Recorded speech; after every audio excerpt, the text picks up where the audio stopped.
Kita buka dengan informasi pertama. Saudara, pelaksanaan ibadah haji tahun 2020 resmi dibatalkan oleh pemerintah pusat.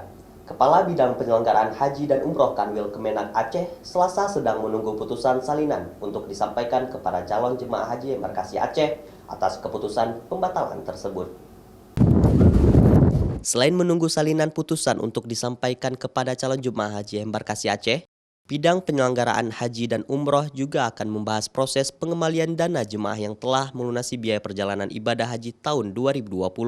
Saat ini sebanyak 2.829 calon jemaah haji embarkasi Aceh telah melunasi pembayaran biaya perjalanan ibadah haji. Anggaran ini bisa tidak diambil oleh para jamaah dan akan disimpan di Badan Pengelola Keuangan Haji. Namun dikarenakan di tengah kondisi pandemi COVID-19, uang para calon jemaah haji juga bisa diambil kembali.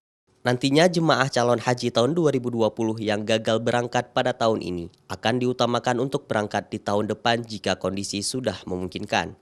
Dari 4.378 calon jemaah haji, sebanyak 191 yang belum melunasi biaya perjalanan ibadah haji.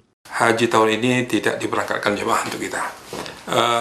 Pertimbangan yang paling mendasar adalah waktunya sangat mepet. Ya, waktunya sangat mepet, tidak mungkin lagi kita mempersiapkan untuk itu. Ada beberapa opsi. Yang pertama, duit itu tetap di pemerintah. Dalam hal ini di BPKH. Nanti BPKH akan menghitung, ya kan, nilai manfaatnya dan dikembalikan kepada jemaah juga. Jadi jemaah tidak dirugikan. Yang kedua, bagi jemaah yang butuh, karena ini suatu COVID, jemaah boleh mengambilnya kembali, meminta kembali, nanti akan dikembalikan. Batalnya keberangkatan jemaah calon haji tahun ini juga dikarenakan beberapa faktor. Selain di tengah pandemi virus corona, waktu yang sangat singkat juga menyebabkan pertimbangan pemerintah.